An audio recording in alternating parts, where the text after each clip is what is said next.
Bonjour à tous, j'espère que vous allez bien. Aujourd'hui, je vais vous parler de mon avis sur le 4e épisode de la saison 3 de Star Wars The Mandalorian. Et donc, commençons. Donc, dans l'enclave secrète des Mandaloriens, Din Djarin initie Grogu à l'entraînement au combat mandalorien. Grogu remporte un match d'entraînement, mais son adversaire, Ragnar Vizsla, donc le fils de Paz Vizsla, est capturé par une créature volante appelée le Raptor. Donc Din et Paz tentent de poursuivre la créature, mais leur jetpack tombe en panne d'essence, ce qui interrompt leur effort. Cependant, Bo-Katan poursuit le Raptor dans son vaisseau et parvient à localiser l'emplacement de son nid, cartographiant le terrain pour une mission de sauvetage. Plus tard, Din et Vizsla retrouvent Bo-Katan à l'enclave des Mandaloriens et commencent à élaborer un plan pour sauver Ragnar. Vizsla souligne que s'ils utilisent leur jetpack, le Raptor les entendra et tuera Ragnar. Alors Bo-Katan suggère de se rendre dans le nid à pied. Les Mandaloriens rassemblent un groupe de chasse et se dirigent vers le repère de la créature. Pendant ce temps, l'armurière conduit Grogu dans sa forge et lui fabrique une nouvelle pièce d'armure mandalorienne. Et pendant qu'elle travaille, Grogu a des visions de son passé pendant l'assaut du temple Jedi lors de l'ordre 66. Mais aussi de son sauvetage du temple par le maître Jedi Kelleran Beq et une petite section des forces armées de Naboo. Le lendemain, le groupe de chasseurs parvient à atteindre le nid du Raptor, mais il découvre que le nid est vide. L'empressement excessif de Vizsla pour sauver son fils perturbe le plan de Bo-Katan et alerte le Raptor de la présence des Mandaloriens, ce qui conduit une confrontation aérienne difficile au cours de laquelle Bo-Katan et le Mandalorien sauvent le garçon sain et sauf et font tomber le Raptor dans un lac où il se fait dévorer par une créature de la même espèce que celle que Din avait tuée dans le premier épisode. Et par la suite, il récupère les petits du Raptor et les ramène pour les élever comme monture.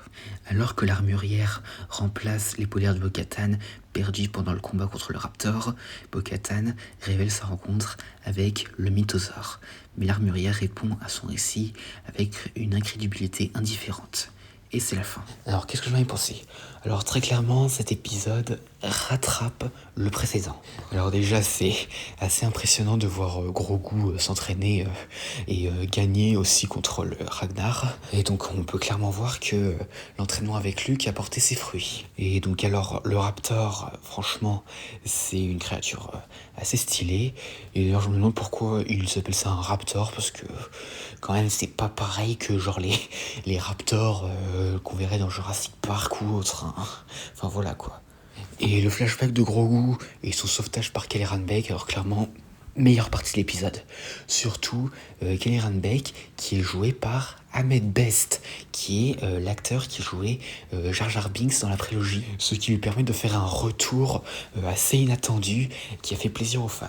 Et d'ailleurs, c'est cool pour lui parce que le pauvre, en raison de son rôle pour Jar Jar, il s'était fait harceler par des membres de la communauté, enfin, pour dire, il y en a même certains qui le plaquaient dans la rue, pour dire qu'il avait ruiné leur enfance dans son rôle de Jar Jar. Et pour vous dire, il a presque envisagé de se suicider en sautant du pont de Brooklyn. Et clairement, ça montre à quel point il y a des gens dans la communauté Star Wars qui sont vraiment horribles et vraiment même des personnes dangereuses. Pour vous dire, certains d'entre eux ont détruit la vie de plein d'acteurs, que ce soit Jake Lloyd, Kelly Marie Tran, Adam Driver. Enfin, ces gens de la communauté Star Wars sont vraiment des personnes vraiment horribles. Mais bon, heureusement, il y a plus de fans de Star Wars dans cette communauté que des haters. Enfin bref.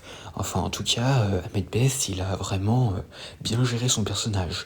Et en plus, d'ailleurs, pour anecdote, il rêvait d'incarner un personnage maniant un sabre laser et tout. Enfin, vraiment, pour lui, c'est un rêve d'enfance qui se réalise. Et franchement, je suis assez content pour lui. Et donc, à part ça, donc le combat avec le Raptor et tout, c'était vraiment stylé. Et d'ailleurs, Paz Vizsla, là, clairement, c'est pas du tout le même qu'on nous avait présenté dans les premières saisons. Hein. Là, c'est vraiment un père qui tient vraiment à retrouver son enfant. Enfin, vraiment, il a été très bien travaillé dans cet épisode, Paz Vizsla. Et donc, par contre, les bébés raptors, là, franchement, même si c'est cool qu'ils les aient récupérés parce que c'est des orphelins, en vrai, au final, ils n'ont pas vraiment servi. Parce qu'ils nous disent qu'ils vont les élever et tout, mais au final, on les reverra même pas. Enfin, clairement, c'est un truc qui aurait pu être développé plus tard. Enfin bon, pour ce qui est de ma note sur cet épisode, ce serait 8 sur 10. Et donc voilà, j'espère que cette vidéo vous aura plu. N'hésitez pas à me dire ça dans les commentaires et à la prochaine.